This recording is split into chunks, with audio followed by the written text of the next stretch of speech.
É, esse final de semana aconteceram as eleições municipais e antes de entrar para falar um pouco, né, principalmente da eleição de São Paulo, né, mas aconteceram alguns fenômenos aqui para o interior de São Paulo também, né, uns fenômenos, claro que a gente já suspeitava que isso poderia acontecer, mas enfim. E antes de falar da eleição, eu queria falar um pouco do que aconteceu no Senado Federal hoje, né? Hoje é dia 9 do 10 de 2024, salvo engano, hoje ou ontem, aconteceu a sabatina do novo presidente do Banco Central, Gabriel Galípolo. E por que eu vou falar desse assunto chato aqui? Porque eu acho que ele se choca. Aliás, se choca não. Eu acho que ele converge com outras duas situações que aconteceram, que foi a sabatina do Flávio Dino e do Cristiano Zanin. Então, vamos recapitular. O Flávio Dino era ministro do governo Lula, foi indicado para uma vaga no STF. Idem ao Zanin, Cristiano Zanin. Só que o Zanin, ele era advogado particular do Lula. E ele foi indicado para uma vaga no STF. O Flávio Dino, ele já é amigo de longa data do Lula, foi ministro do Lula e foi indicado. Toda vez que um presidente indica uma pessoa para uma vaga no Supremo Tribunal Federal, essa pessoa ela precisa passar por uma sabatina no Senado Federal. E quando você tem um Senado conservador, de maioria conservadora e da dita direita, e você tem um presidente petista, né? Depois de todos esses escândalos, depois de tudo que aconteceu envolvendo o PT e o Lula, você espera minimamente que esse Senado ele seja um Senado combativo, né? Incisivo, que vai fazer indagações, questionamentos fortes. E não é isso que a gente vê, né? Então, um exemplo. O Gabriel Galípolo, ele é um secretário do Haddad, foi um secretário do Haddad e teve alguns outros vínculos com o governo federal, o governo do Lula. E o que a gente viu foi uma sabatina muito, muito morna. Talvez o Sérgio Moro ali foi um pouco mais incisivo, mas também não foi tudo isso. E chama a atenção porque isso se conecta com o caso do Flávio Dino e do Cristiano Zanin, né? Onde a gente tem essa maioria conservadora, de direita, mas o que a gente vê é que na hora do vamos ver que a gente realmente precisa deles, todo mundo amarela, né? Então você vê poucos questionamentos, você vê poucas indagações, poucos embates, poucas críticas e, no pior dos casos, que foi o que aconteceu, ali, né? Agora a gente tendo que tolerar um Flávio Dino e um Cristiano Zanin ali pelo resto da carreira deles jurídica no Supremo Tribunal Federal, né? Então esse é o preço que a gente paga por ter eleições polarizadas, né? Por não escolher os nossos candidatos, por sermos apaixonados político, né? O ser humano, né? Não o brasileiro só, mas o ser humano ele tem essa coisa que eu não sei explicar. Freud talvez explique, de se apaixonar, né, pelo político e defender ele até a morte e a gente agora tem o que a gente paga o preço, né, tendo que, por exemplo, né, ver o Flávio Dino dando entrevistas e mais entrevistas, falando sobre as queimadas e etc, e se metendo em assuntos que não cabe a um juiz do Supremo Tribunal Federal, né? Bem, e por que a preocupação do Galípolo também, né? Porque o Banco Central ele é um órgão independente, né? Que não deveria sofrer nem ceder a pressões políticas, né? Mas aí quando você tem um cara que vem do governo federal, que vem do governo Lula, é pouco provável que não há nada que ele diga ou que faça a gente acreditar que isso não vai acontecer no futuro, né? Coisa que não aconteceu com o Campos Neto, não pelo menos que a gente saiba, né? E aí você imagina, se acontece escândalos, como aconteceu da Lava Jato, Petrobras, Lula, se parte desses escândalos se repetem, você está falando que o Flávio Dino, um amigo de longa data, um ex-ministro e um Cristiano Zanin, um advogado particular, que teve a indicação feita por ele, iriam julgar e levar o caso, por exemplo, do presidente Lula, se houvesse mais algum caso, eles iam levar de forma independente? Eu não acredito. Bom, então, inclusive um ponto importante, hoje foi aprovada na CCJ uma PEC, né? Agora ela vai para o Senado, depois ela vai para a Câmara dos Deputados, alguma coisa assim, ou ao contrário. Que limita, é um pacote, né? Essa PEC é um pacote. A PEC é a proposta emenda à Constituição, né? Ou seja, a Constituição ela prevê uma lei, para você mudar ou alterar essa lei, você precisa fazer uma emenda. Então, a PEC ela é isso, essa alteração da lei que já consta na Constituição, definida. Que limita as decisões monocráticas dos juízes do Supremo. Um dos itens do pacote, né? Ou seja, por exemplo, o Senado aprovou um projeto. Um juiz do Supremo não pode ir lá e dar uma canetada dizendo que isso é inconstitucional. Então ele vai ter que levar em plenário, vai ter que ter uma discussão com os outros integrantes da turma lá do Supremo Tribunal Federal, para daí tomarem a decisão via colegiado, nada monocrático. Isso foi aprovado na CCJ, né? Isso vai para o Senado, aí depois vai para a Câmara dos Deputados, ou o contrário, tá? Antes de ser efetivamente aprovada. Então, essa é mais uma curiosidade que aconteceu hoje no Senado. E aí, indo para as eleições municipais. Então, em São Paulo, a gente teve aquela polarização, né? A gente teve ali o candidato Pablo Marçal, que perdeu, ficou em terceiro lugar. E assim, usou todas as ferramentas mais sujas possíveis, declaradas, né? Porque os outros candidatos, direto e indiretamente, também usam artimanhas tão sujas quanto, né? É claro que parte dos candidatos, né? Não todos, obviamente, mas o Pablo Marçal ele foi descarado, né? Então ele mentiu, ele enganou o público dele, né? Porque assim, por exemplo, pessoas um pouquinho mais esclarecidas já identificou que é um picareta mesmo, né? E vi muita gente reclamando no sábado, um dia antes da eleição, que haviam derrubado as contas dele, etc e tal. Aproveitando a minha ignorância jurídica, ele, para mim, não deveria nem participar no domingo. A Justiça Eleitoral já deveria suspender, cassar a candidatura dele ali naquele momento, né? Porque a última que ele fez foi um negócio muito grave, né? 2 dias antes da eleição, fraudar um laudo. E foi tão genial a ideia, foi tão bem elaborada que conseguiram descobrir absolutamente toda a trama em acho que menos de 24 horas, né? E aí ele perdeu a eleição, né? E agora ele provavelmente vai se ver com a Justiça Eleitoral, né? E há grandíssimas chances de ele ficar inelegível por 8 anos, né? E claro que é esperado e tomara que ele fique, porque eu acho que a gente precisa ir eliminando as coisas podres da política, né?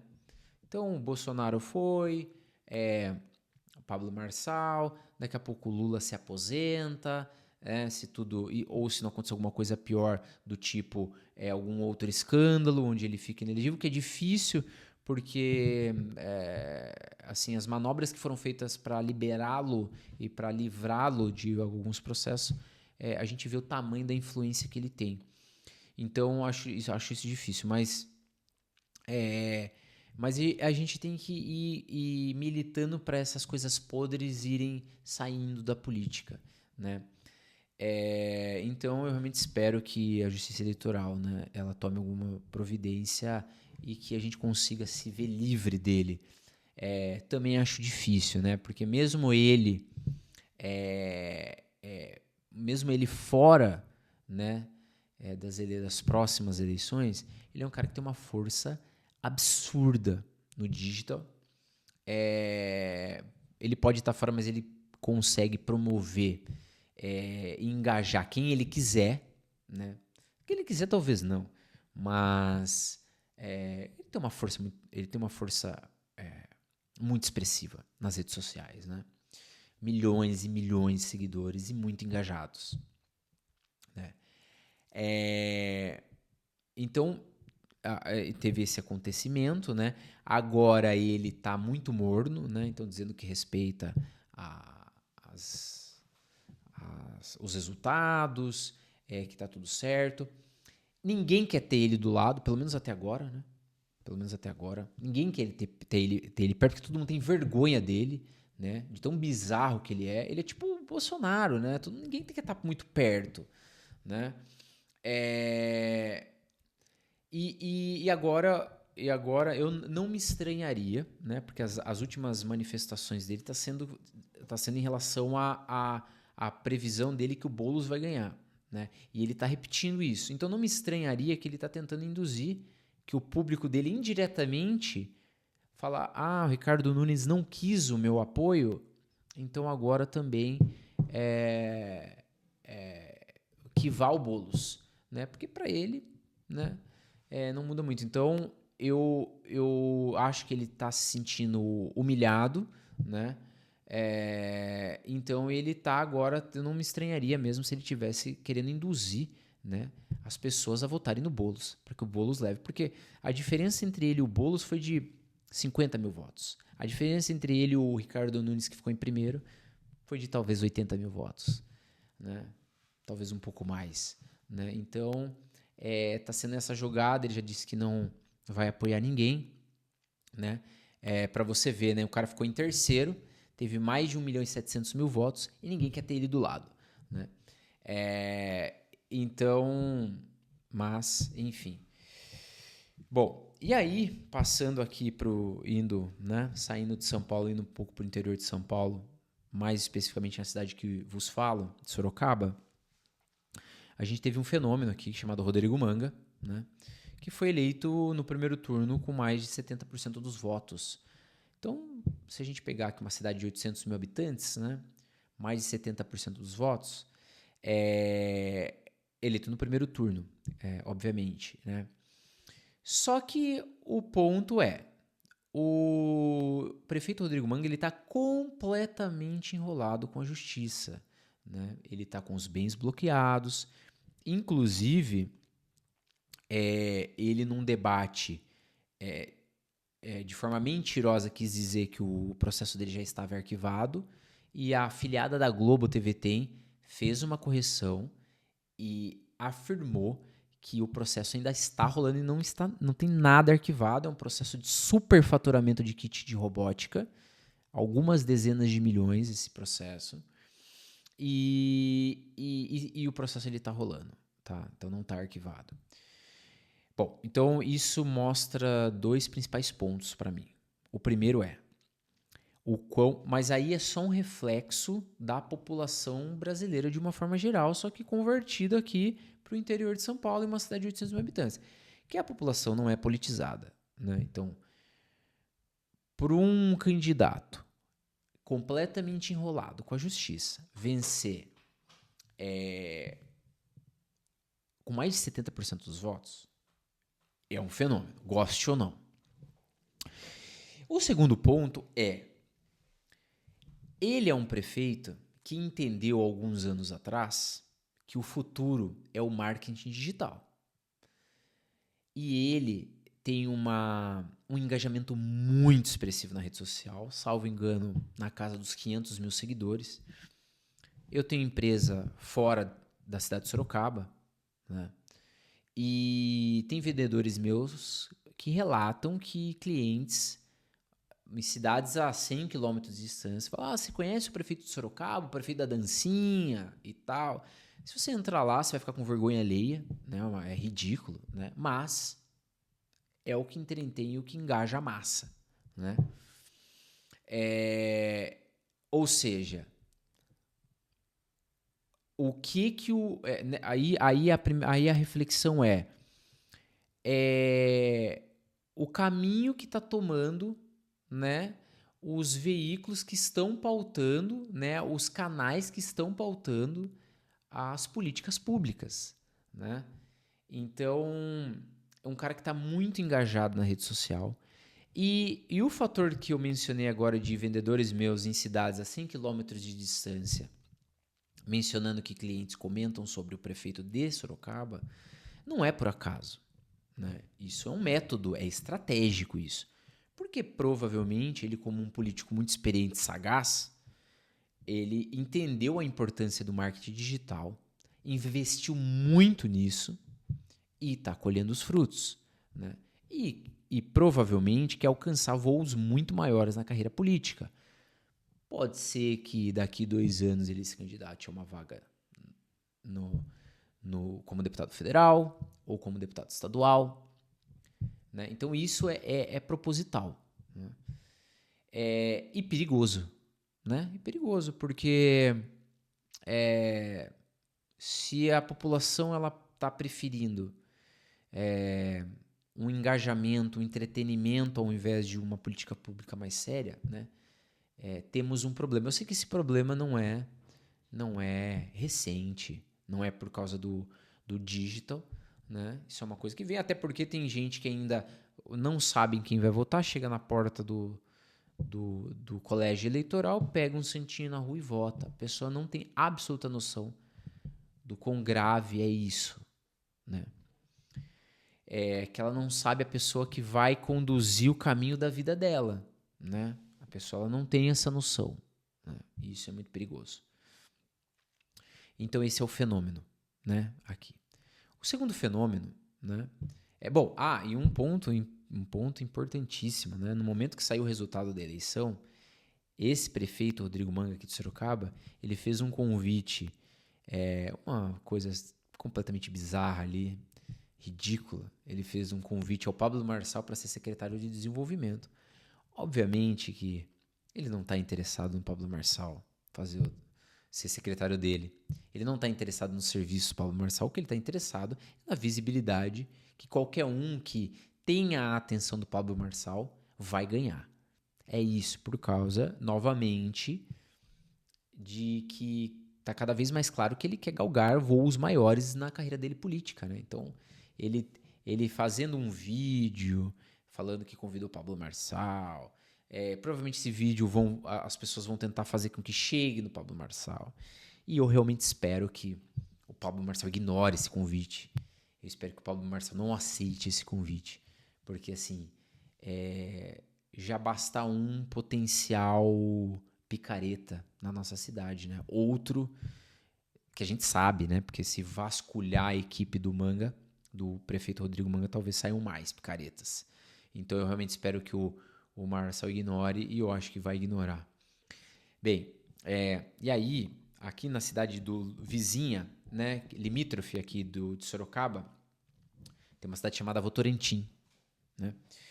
Essa cidade, ela aconteceu um outro fenômeno também conectado ao prefeito Rodrigo Manga de Sorocaba. Tinha uma candidata correndo à reeleição, chamada Fabíola Silva, pelo PSDB. Uma política muito experiente, que o pai já foi prefeito umas 4 vezes, talvez, dessa cidade. E cidades pequenas, Veritas, Instituto Veritas, Datafolha, Genial Quest, esses institutos, eles não vêm fazer pesquisa aqui para saber quem que está em primeiro ou em segundo colocado na pesquisa. Mas os partidos bancam a pesquisa para saber como é que está a corrida eleitoral. E pelo que eu sabia, ela estava liderando a corrida eleitoral. Bem, o resultado das eleições saíram. Ela não só não ganhou, como ela ficou em quarto lugar. Ou seja, uma prefeita com a máquina pública na mão conseguiu ficar em quarto lugar, né? Então ela teve ela foi cassada, né? Alguns dias antes da eleição teve esse problema também, né? Teve essa questão que se espalhou pela cidade inteira que ela foi cassada, então provavelmente isso fez com que ela perdesse voto. Mas enfim, o ponto não é nem esse. Ou melhor, mas além disso. Em segundo colocado, ficou uma pessoa que já foi prefeito e muito conhecida na cidade, segundo colocado. Porém, quem ganhou é uma pessoa que ninguém conhecia, não foi aos debates e não foi à sabatina. Essa pessoa é Weber Manga, irmão do prefeito de Sorocaba, irmão do prefeito que faz a dancinha. Ou seja, a cidade não conhecia o cara, talvez o cara deve dar para contar nos dedos da mão o número de passeatas que esse cara deve ter feito na cidade, pelo que a gente sabe. E foi uma surpresa para todo mundo. Então, assim, meu ponto ele não precisou de nada. Ele pode ser, isso aqui é uma analogia, né? Obviamente, né? Isso aqui é só para dar um exemplificar o que eu vou falar. Ele pode ser um serial killer e a gente não saber quem ele é. Tamanho é o poder do engajamento do marketing digital, o poder do engajamento das redes sociais, né, que o irmão dele tem, porque o prefeito hoje de Votorantim eleito é o irmão, ele não é ninguém, ele é o irmão do prefeito de Sorocaba, ele é o irmão do prefeito da dancinha. Então, isso é muito grave e isso é muito sério.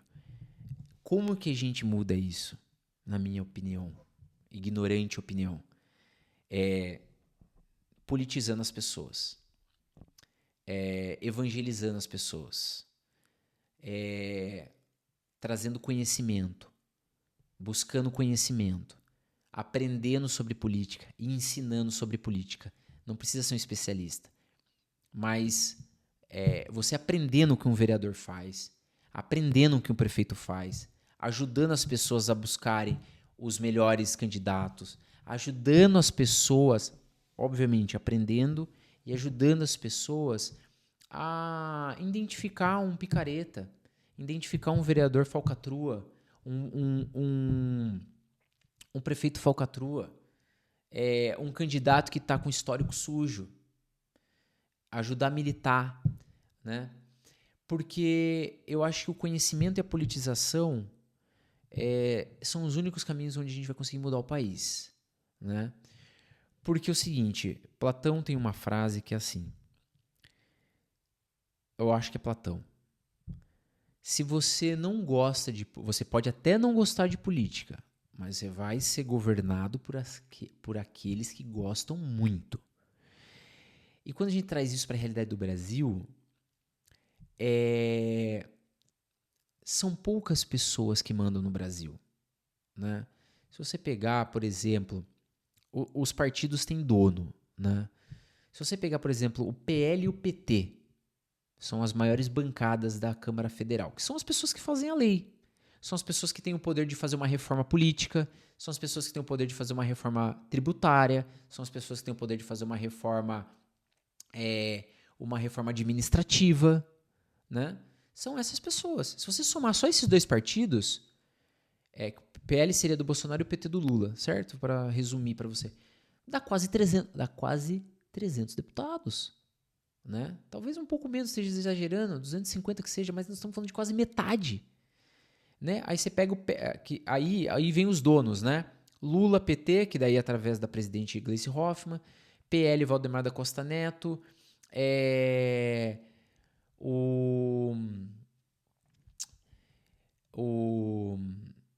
PSD fez, acho que uns 900 prefeitos, o Kassab, o PSL, o Luciano Bivar.